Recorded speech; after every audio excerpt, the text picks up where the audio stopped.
Hey everyone, my name is Liz Rodriguez. I'm the Video Communications Manager here at FBA. And with me, I have Dan Poulter. He is the founder and the head coach of Fitness Business Coaching. He's got 15 plus years of coaching, and he's been able to train thousands of individuals and really helping them with their fitness and their mindset. So he spent 9 of his last years, working on a fitness floor like many of you guys. And he went fully remote as of 2019. He's been able to build up almost 100, active coaching clients.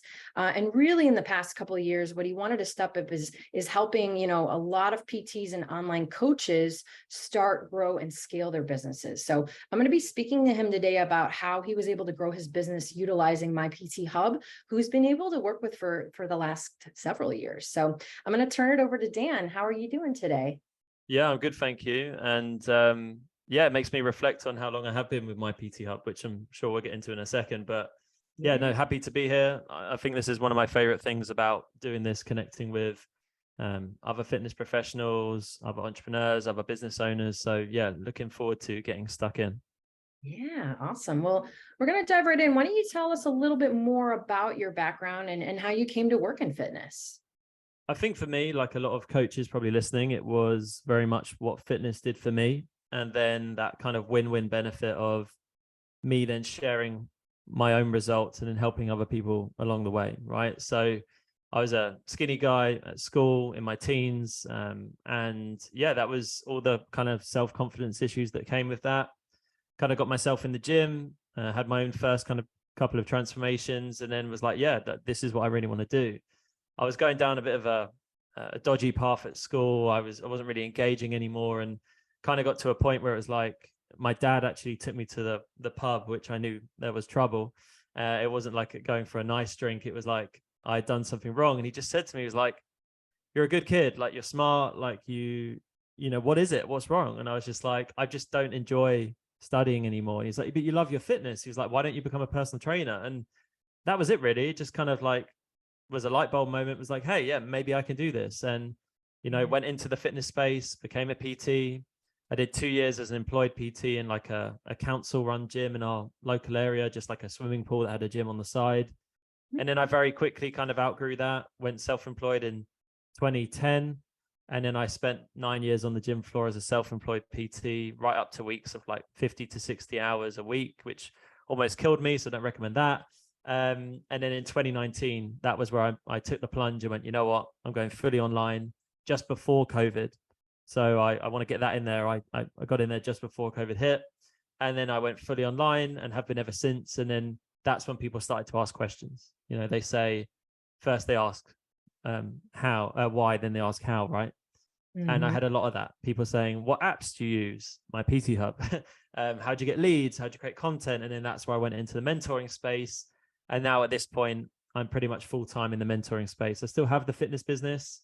So I'm still in it with everyone listening to this. I'm still a fitness coach in that space, but I spend the majority of my time mentoring other fitness coaches with their business. And I've probably helped over 100 at this point. And we've got active members inside FBC that we mentor in sales, content, lead gen, My PT Hub, coaching, delivery, stuff like that. So that's where I'm at as of like today, right now, for the guys listening. Yeah, always evolving, which is exciting. Yeah, I think that I always want to be moving forwards. I'm kind of obsessed with like progressing, whether that's more money, helping more people. I hate feeling stuck. I always want to feel like I'm progressing. I'm sure you're the same moving forwards. And I'm sure for the guys listening, they're the same too. And I love learning as well. So hopefully the guys can take something from today's episode that they can go and implement. That's what I love hearing after these episodes, that someone DMs me on Instagram and says, hey, Dan, I heard your podcast and I did a thing and this thing happened. That's what I want from anyone listening today. Yeah. So let's dive a little bit more into terms of, how you've been able to, manage your business over the years and the different types of tools that you've been able to use. I think that obviously with My PT Hub, and it's always a funny one because, I'm not here to plug them in a way, but, I have been with them for years now, probably, I don't even know, maybe 7 or 8 years. It might be even longer than that, right? I was like a very early adopter of the platform. And for me, it was that scalability. I was like, I can't just keep copying and pasting Google Sheets or Google Documents and Word documents. And I just knew there had to be like a better way, a more scalable way. And that's where I came across my PT Hub, and I've been with them ever since. And I think that, one of the first tips I usually say to any fitness coach, whether you're in person or online, try and get yourself onto some form of application where you can give your clients a 5-star experience. The old school PT way is exchanging time for money. The old school PT way would be like, here, buy my block of 4, 8, or 12. Maybe some of the guys listening do that. And my first piece of advice I would give you is stop doing that. Start selling an experience inclusive of a program, weekly check-ins, have a community, have weekly calls, have daily chats with your clients outside of their PT sessions. Don't just see you on a Monday and say, have a great week, Steve, see you next Monday. Like, give them more of an experience. And I think that's where things like my PT Hub have really come into that. And that's part of not only the success I had, but I've seen success in the clients that I work with adding stuff like that to their offering. Mm-hmm. Yeah. And let's talk a little bit more in terms of, you mentioned you need to have an online product to have that that really, really great experience. So how did my PT Hub kind of help with scaling the experience? Because you're working with a lot of individuals at the same time. I think it's going through that process. If we go right from the start, right? So most coaches right now, if I said to you listening, to anyone listening, a PT listening, I'd say, could you onboard 50 clients in 24 hours if I gave you 50 leads right now and said, hey, here's some paying clients, 50 paying clients, which would be a great problem to have. But the majority of PTs I know, when they're starting out, they just wouldn't be able to do that. And they certainly wouldn't be able to do that with an application. So I think it's having that onboarding process. And we've always used my PT Hub where we have a flow where the client will go and like buy a product on my PT Hub, which kicks off like a series of automations and events. And then we assign them workouts and nutrition plans. And these are things that we've built for years now. So we've got them in our locker that, if you signed up, Liz, today on my program, I could have you onboarded in a matter of hours, whereas before it might have taken a couple of weeks. So I think it's that first thing is that onboarding process. And we found, and I don't know about the guys listening, but typically it's that 2-week period of when someone starts a program. That is the sweet spot as to whether or not they go on to absolutely smash it, or if they never go on to get a result. So I think that the better you can look after someone in the first 2 weeks, the more invested you get them and more clarity they have and more vision they have for like the long-term future of what you guys are doing. They get invested early on and then they stay with you for years. We've had some online clients who are literally, funny enough, today, as of today, renewing 2 of them. And one of them's been with us online for about 3 years. And the other one's been with us. This might be his 3rd or even 4th year online. Mm-hmm. And for online coaching, that's a pretty long lifetime value. PT clients can stay with you for a decade. Mm-hmm. Online clients is usually quite short. It's a lot shorter than in person. So I think starting with that seamless onboarding has a big part to play for sure. Yeah. And for you, what parts of the software have you used the most to kind of help with your business? So I think moving on from the onboarding, it would definitely be, we have we use the group. There's a group functionality for anyone familiar with the app. And what we do in there is we create groups. So again, let's say, Liz, you join the program. And what I do would be that I would assign you to a group of workouts and also a group of nutrition. So let's say I put you on 1,500 calories. Rather than me having to create 1,500 calorie meal plan on paper or on Excel every time someone comes in, I would assign you into a group for the 1,500 calorie crew. And then it's like, well, Dan, I don't like eggs. Well, then we duplicate that and we remove the eggs and we switch it for something else. And now that sits there forever. So if your brother or sister joins, or your partner, and they're on the same calories as you, but they don't eat eggs, I can assign you the no egg version. And then that just goes on forever. Well, what if you're on 1,600 calories? Well, we duplicate that and then we add 100 calories worth of food. So it's that group element of grouping stuff. And obviously we love to give a tailored and personalized touch. So of course, if you had a very nuanced niche thing that you just couldn't have, then we would create that for you. But everything's about speed and convenience. That's what you pay us for. So yeah, I could give you a tailored meal plan in a week's time, or I could give you a meal plan on the day that you join that you could start following and getting results straight away. The same with the workouts too. If you give your clients the same workouts over and over and over again, why are you repeating, either duplicating them or creating them over and over again on paper or on Excel, when you can, again, assign people to a group of workouts? And again, that comes back to the speed of onboarding. And likewise, when they get to a plateau and they go, I'm really bored of these workouts, Dan, can we change them up? We're like, yeah, sure. Let's move you from phase 1 to phase 2. And then again, we just move you from the first group to the second group. Cool. There's your new workouts. Like within minutes, sometimes it's that quick that we can do that. And I think that's why, again, we've gone on to have so much success with this on like a bigger scale, because we've put those processes and systems in place. We're not manually going in and doing things for the individual unless it needs to be that tailored. For 95% of people, it doesn't. You know, like you could do the same legs workout as the same person who's got the same stats as you.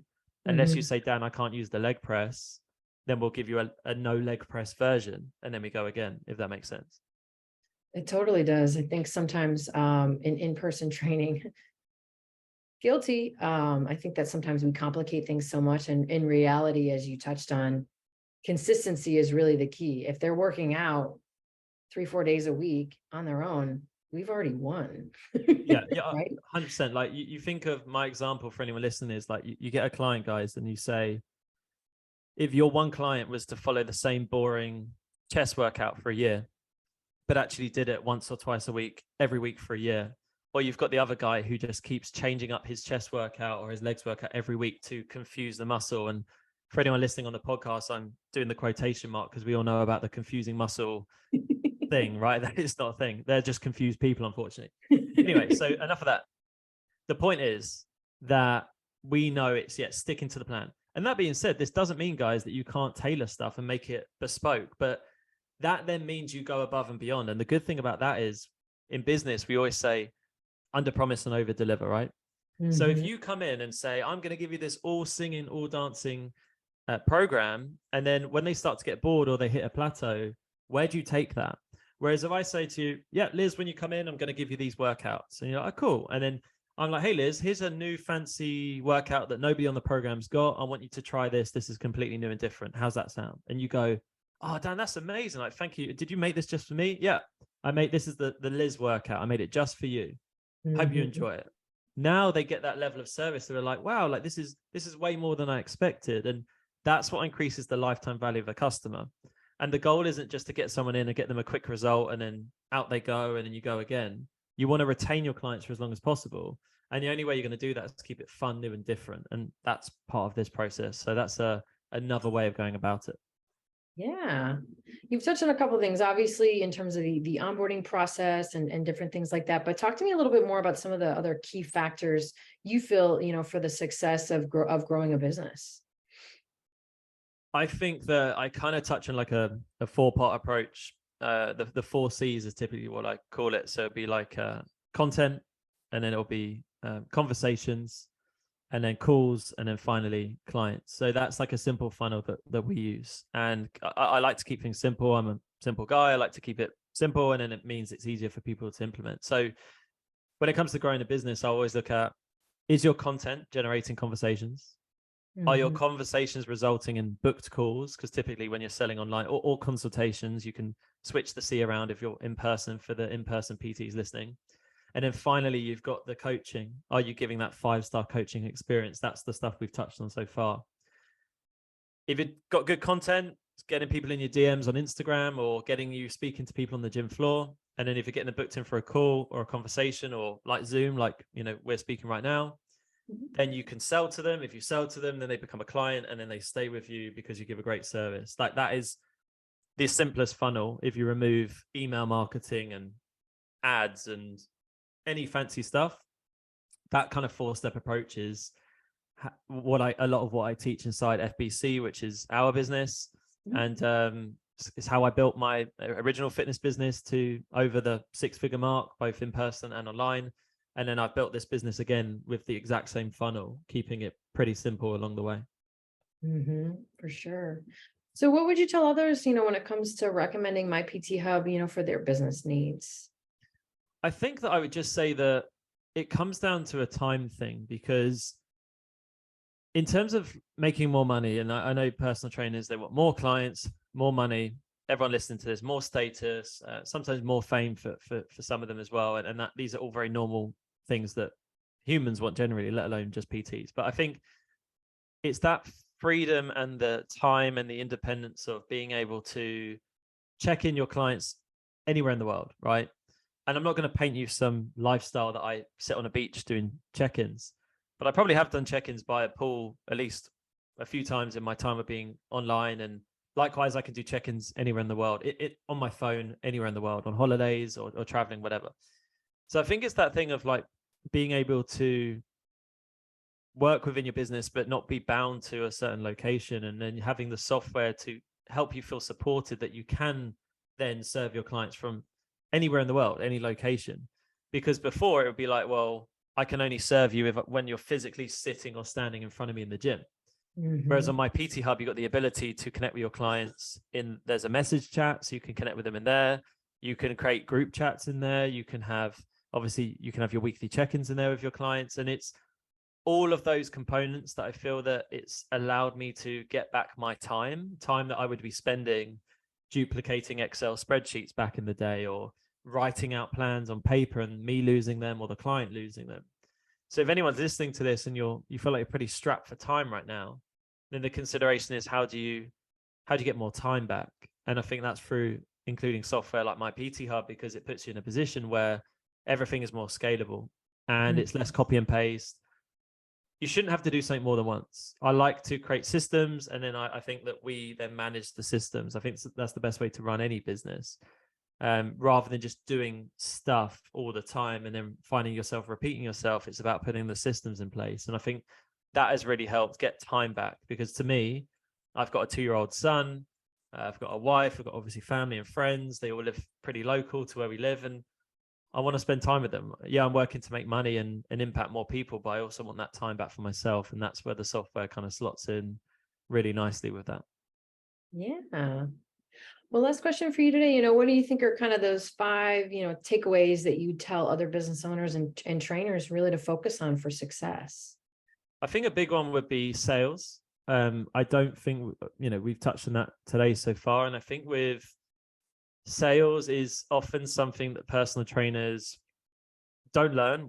They just don't teach you that. When you qualify as a PT, there is not even one part. Maybe there is now, hopefully there is now, but there's not a big emphasis on selling. Considering running any business, sales is one of the biggest, if not the biggest skill you have to acquire and master and continue to practice. We're selling right now. I'm selling right now. I'm selling you on sales, right? It's how we speak. It's how you write your content. It's how you become a better coach. I think that if you want to become a better coach and you truly believe that, you'll take your feelings towards sales and you'll put them to one side, and you'll find a way of doing it, selling, that helps your clients and serves more people. Because I believe for sure that my ability to sell has allowed me to change way more lives than I ever would had I not looked into it. And that's both outside of my program and inside of my program. Because what selling is getting someone to take action. It's not manipulation, it's persuasion. And it's persuasion for something that we know is going to make people's life better. So for anyone listening here that has any negative feelings or connotations around selling, I would challenge them and say, well, how serious are you about helping people? Because if your mum or dad is being lazy with their fitness, you wouldn't think twice to challenge them, push them, get them in the gym, get them to eat better. Or if one of your friends was told that they were pre-diabetic, you would lay down the law and say to them, yo, stop eating like this. You need to get down the gym. I'm going to help you. Let's do this. If they gave you an objection, you'd handle that objection. And I think personal trainers, and you only know what you know, right? I don't think they spend enough time learning about sales. So one of the first top tips I would say is, off the back of this podcast, go and get yourself a book. If you've never read a book about sales, go and get yourself a book, whether it's How to Win Friends and Influence People by Dale Carnegie, or something more hardcore, could be Grant Cardone, Sell or Be Sold, a bit intense. Brian Tracy, Psychology of Selling, the list goes on. But I think sales would be my number one. Have you experienced that yourself in your time of being in the fitness space?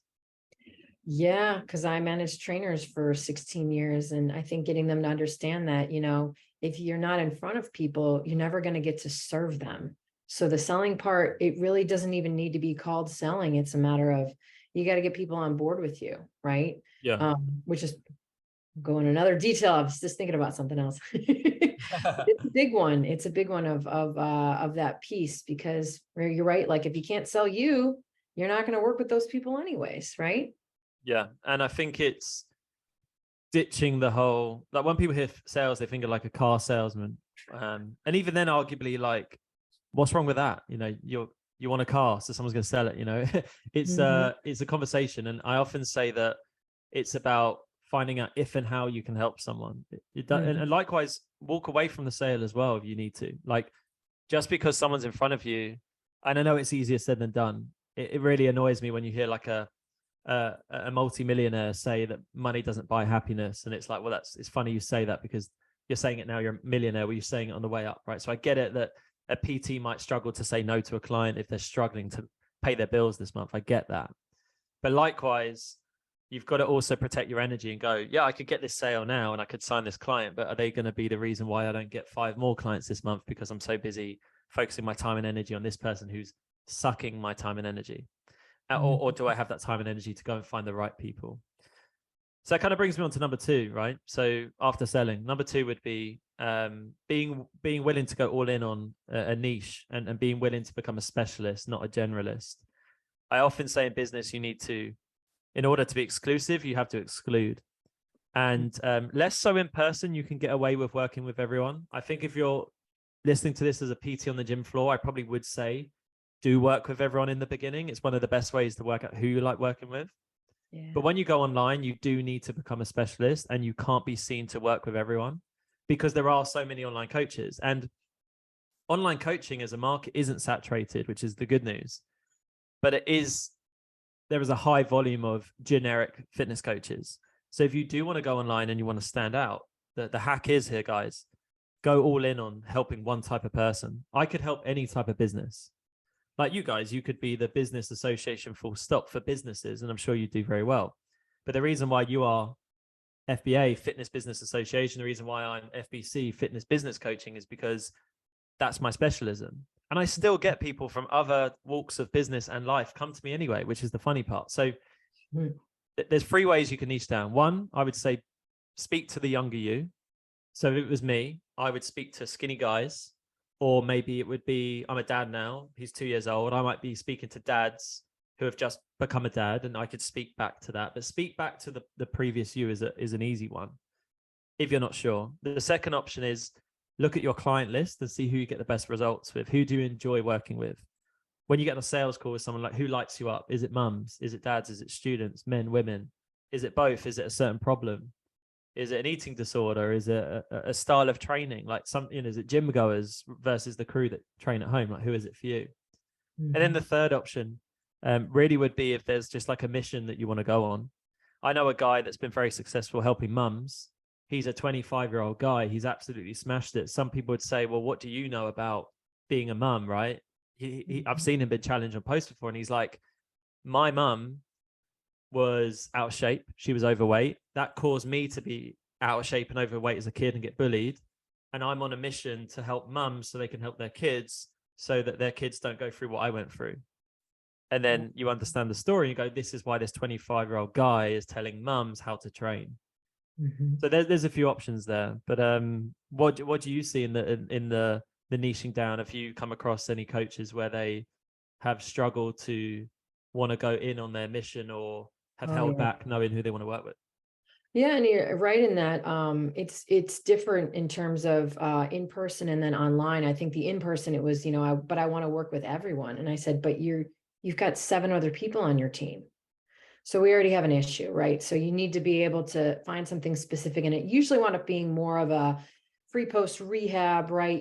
Kind of more your general, like, I work with golfers. And then I think online, there's a little bit more room for, I don't know if this is the right word, but like psychological, in terms of, I want to work with, former athletes that are in chronic pain. That's actually me, right? Or I have a friend that, wants to work with more people that have, she's a health coach like myself, where she wants to focus in terms of like celiac disease, because there's all these different things that happen to a person that's going through that. So I think that it's really even more important online that niche becomes much more specific than I think it ever was in person. You I know? can finally say this to someone where it makes sense, because you just said niche, not niche. Mhm. And the phrase that I can't ever say to the guys in the UK is that the riches are in the niches, right? That's the term, right? But actually you can say that, and that is how you would say it. And I stand by that. The riches are in the niches, right? The money's to be made.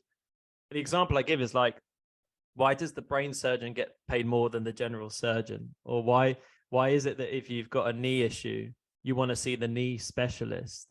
Like when you become a specialist, not a generalist, you get paid the big bucks. That's how you make the money, right? So if you're somebody like for me, like I know for sure right now we work with people at the start of their journey, like in the fitness space, typically helping them hit their first 5K month and then grow to like a 6-figure business.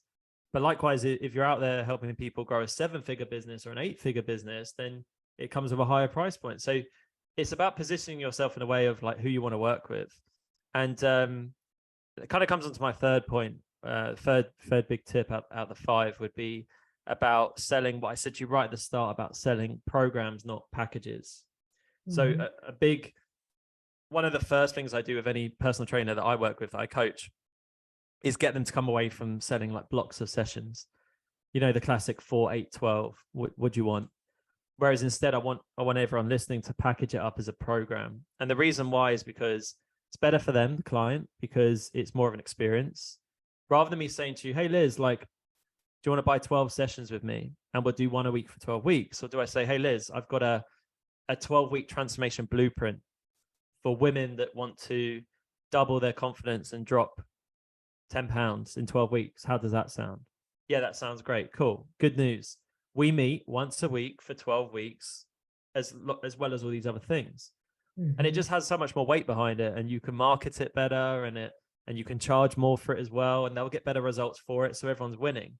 Whereas if you sell your boring block of 12 sessions, it kind of becomes more like a commodity, and you really are just, it's like tickets. You're like, here's my session ticket, thank you. And then you're clocking in. And I just hate that.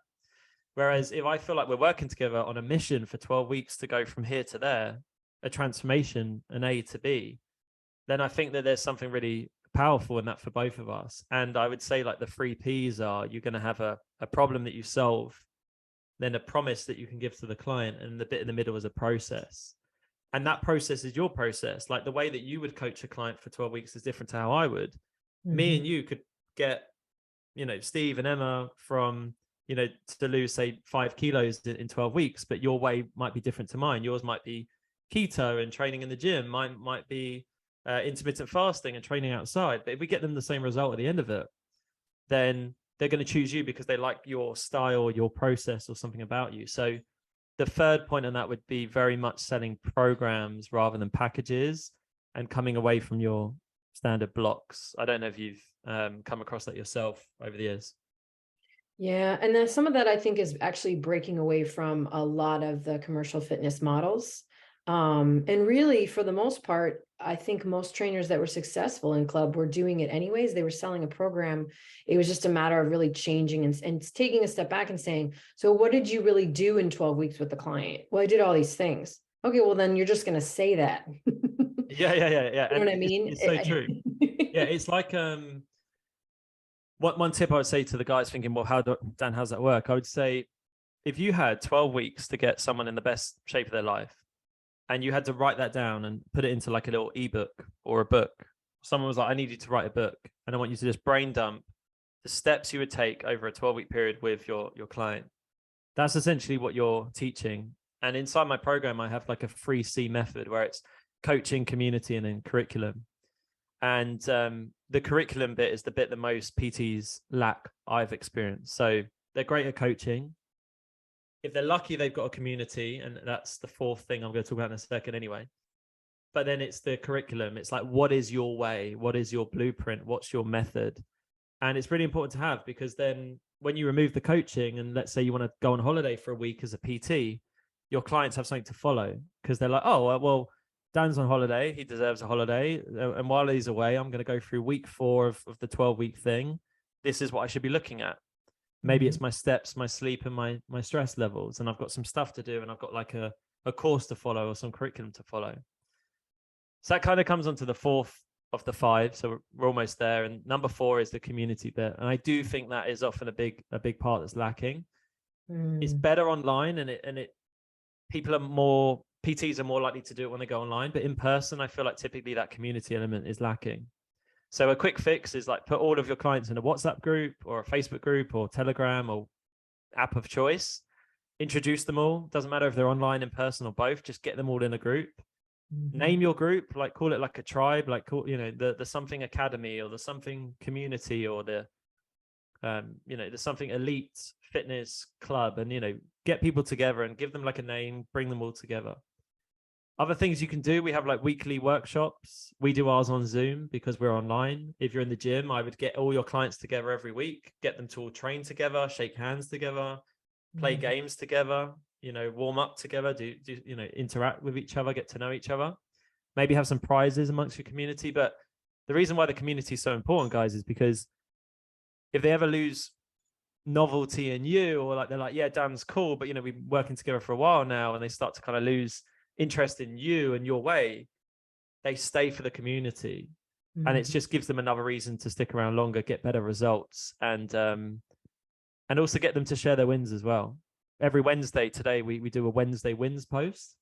And I would definitely write this one down for anyone listening and implement this with your clients. And you get everyone to share their wins, and it's great for team morale. Like, you know, Liz comes in and says, hey, yeah, I hit my step goal this week, and I finally did this squat rep that I've never done before. And I said no to a thing when I went to a party. I stuck to my calories or whatever. And then Emma comes in and says, oh, Liz, well done, you smashed it. And then I come in and say, oh, well done for killing it. And it really does increase that community feel. And then clients get better results and they stay with you longer. So there's always a win-win with this stuff. Totally. Nice. Number five, the final one, like the big one for me would be, coming back to like wrapping it all up, would be like what we said about my PT Hub, having systems and processes. I am a big fan of having like SOPs, and that's often kind of goes over a small business person's head, having like these standard operating procedures. But I really would write down all your processes as you run your business. Even if you're a PT just out the blocks, you've got 5 clients. Even if you're employed in the gym, just have processes that you follow and have systems in place. Like we have a checklist. Like when someone onboards onto my PT Hub, we get them to tick boxes, as they do things through their process.